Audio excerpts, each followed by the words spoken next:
2012 সালের 24শে ডিসেম্বর হোটেলের ঘরে রাত 8টা থেকে 10:30টার মধ্যে অভিযোগকারিনীর সঙ্গে যৌন ইঙ্গিতপূর্ণ আচরণ করেন সুপ্রিম কোর্টের অবসরপ্রাপ্ত বিচারপতি অশোক কুমার গঙ্গোপাধ্যায়। প্রাথমিক তদন্তের পর এমনটাই মনে করছে সুপ্রিম কোর্টের 3 বিচারপতি RM লোধা, HL দাত্তু এবং রঞ্জনা প্রকাশ দেশাইকে নিয়ে গঠিত বিশেষ কমিটি। 28শে নভেম্বর সুপ্রিম কোর্টের প্রধান বিচারপতির কাছে কমিটি এই রিপোর্টই জমা দিয়েছে। এই রিপোর্টের পরিপ্রেক্ষিতে সুপ্রিম কোর্টের প্রধান বিচারপতি P সদাশিবমের বক্তব্য, সুপ্রিম কোর্ট মনে করছে ওই ইন্টার্ন যেহেতু সুপ্রিম কোর্টের বেতনভোগ ছিলেন না, বিচারপতি গঙ্গোপাধ্যায়ও ঘটনার সময় অবসর নিয়েছেন, তাই এ বিষয়ে এই আদালতের আপাতত আর কোনো পদক্ষেপ করার প্রয়োজন নেই। 5ই ডিসেম্বর সুপ্রিম কোর্টের সমস্ত বিচারপতির বৈঠকে এই সিদ্ধান্ত হয়েছে যে একজন অবসরপ্রাপ্ত বিচারপতির বিরুদ্ধে ওঠা অভিযোগ নিয়ে এই আদালতের প্রশাসনিক কোনো ভূমিকা থাকতে পারে না। এদিকে অবসরপ্রাপ্ত বিচারপতি অশোক কুমার গঙ্গোপাধ্যায়ের বিরুদ্ধে অবিলম্বে কড়া ব্যবস্থার আর্জি জানিয়ে বৃহস্পতিবারই রাষ্ট্রপতিকে চিঠি দিয়েছেন মুখ্যমন্ত্রী মমতা বন্দ্যোপাধ্যায়। বিষয়টি তিনি ফেসবুকে জানিয়েওছেন। সুপ্রিম কোর্টের কমিটির রিপোর্ট নিয়ে অবশ্য মুখ খুলতে চাননি অবসরপ্রাপ্ত বিচারপতি অশোক কুমার গঙ্গোপাধ্যায়। জীবন থেকে হারিয়ে যাওয়া 13টা বছর, হারিয়ে যাওয়া মূল্যবান সময়, হারিয়ে যাওয়া নিজের সন্তানদের বড় করে তোলার স্বপ্ন। 13 বছর পর হাইকোর্টের রায়ে আজ তিনি নির্দোষ। ফিরে পেতে চান সন্তানদের, ফের একবার কাছে টেনে নিতে চান তাদের। কিন্তু হাইকোর্টের রায় মন থেকে মেনে নিতে পারছেন না অপরাজিতার ছেলেরা। তারা ফিরতে চান না মায়ের কাছে। 2000 সালে খুন হন অপরাজিতার স্বামী কুণাল বসু।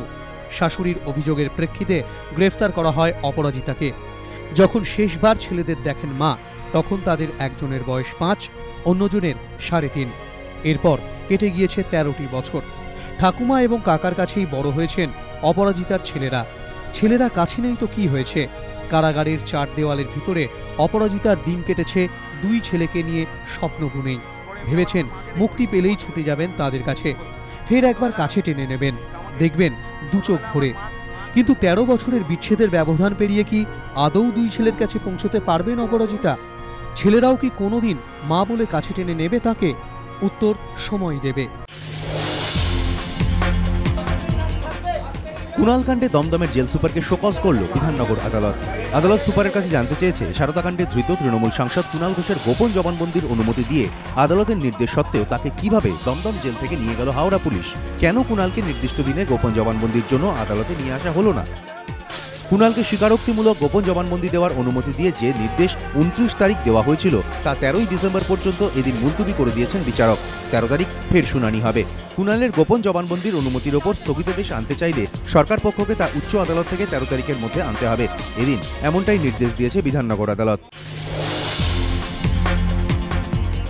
দুদিনে 2 ছবি, 24 ঘন্টায় ছবি বদল, ডান থেকে সোজা বামে। বুধবার বিধানসভার 75 বছর পূর্তির সমাপ্তি অনুষ্ঠানে যোগ দিয়ে তৃণমূল শিবিরকে স্বস্তি দেওয়ার পর 24 ঘন্টা কাটতে না কাটতেই বামেদের ধর্নায় সমাজবাদী পার্টি।